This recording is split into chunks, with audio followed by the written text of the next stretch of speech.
he's still bridging up on me out here, And so I said, all right, he's got this much animosity pent up in him. He's been waiting all week to finally do something.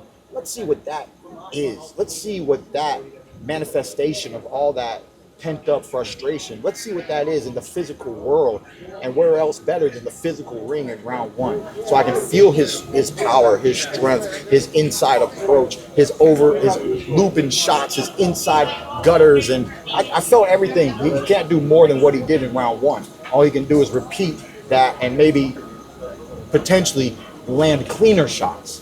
But I was keeping him smothered. I was letting him work, and obviously coach didn't like round one, and he said, let's not do that again. Let's get back on the stick, work the jab, work everything off the jab. He's just standing there. You're going to be able to open him up off the jab.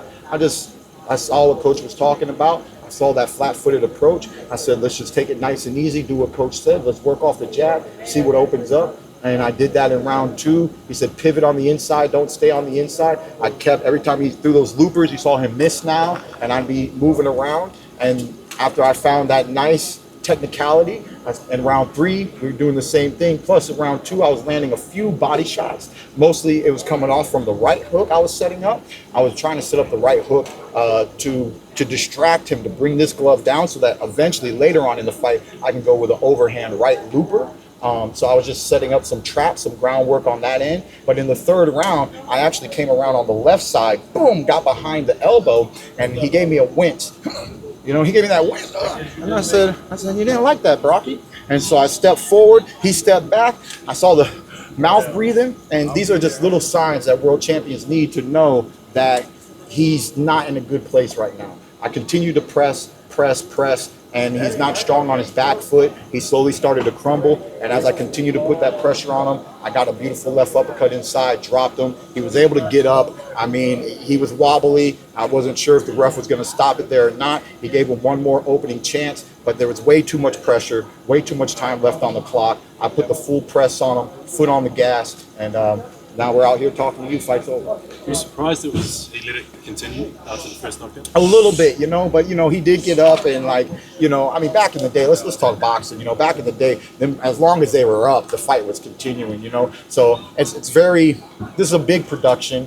Yes, the ref could have stopped the fight, but if Brock had any chance of just getting out of the round and allowing the fight to continue on a big pay-per-view stage like this, there would have been more action, more entertainment to come.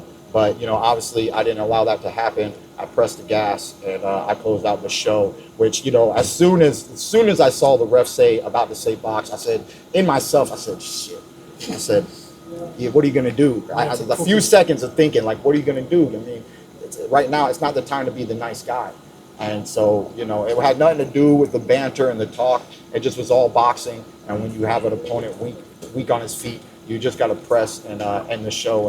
And unfortunately, I was given that opportunity, and I didn't hesitate to do what we do as gladiators, as fighters, and world class. How important was that TikTok knockout? Ironically, it's really just important to get back in the ring. It was important to make a statement. We had a lot of good hype. I mean, you can't.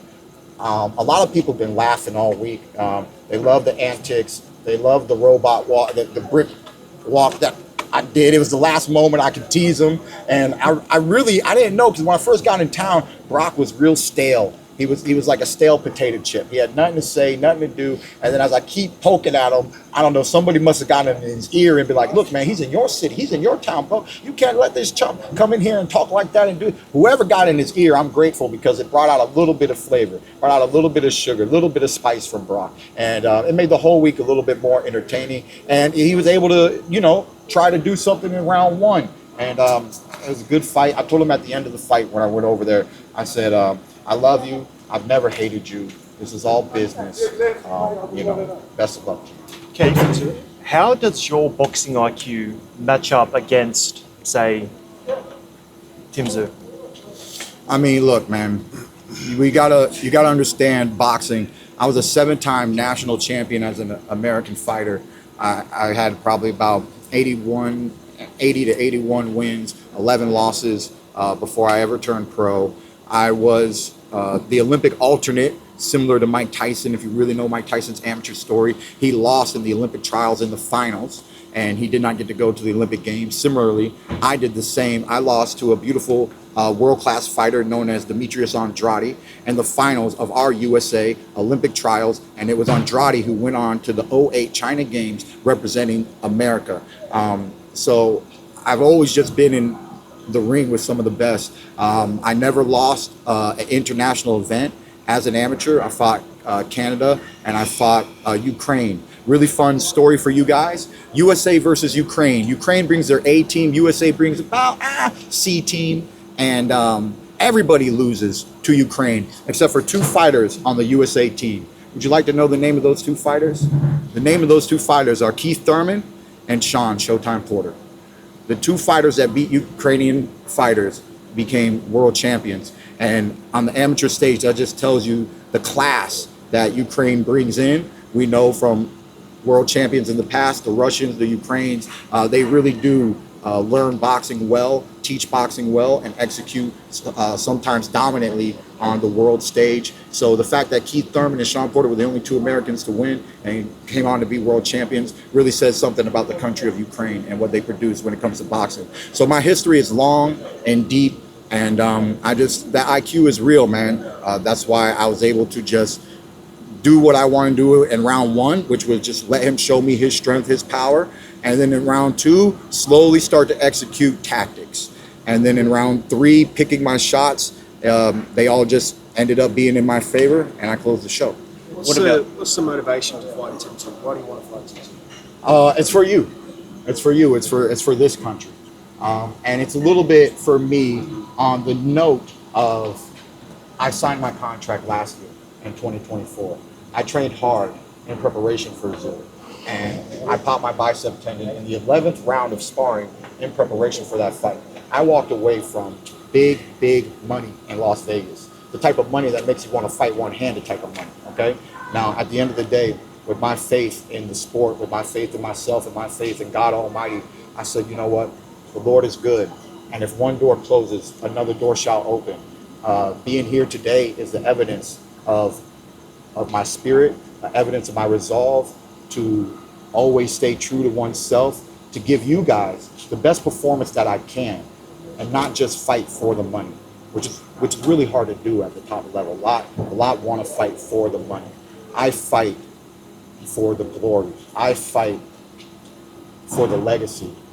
I fight because I'm a fighter. And every time Keith Thurman fights, you see the red, white, and blue, because Keith Thurman is living out his all-American dream every time I'm under these bright lights. So at the end of the day, I'm open to any contract right now. You know, Tim Tszyu's not finalized. I know it's very easy to say, it's very easy to talk about. He obviously came off of 2 losses. He needs to get a W, right? I'm over here at Darling Harbor staying at the W. There's a big old W, and Tim Tszyu, he needs to go get his W, okay? So at the end of the day, that's very important.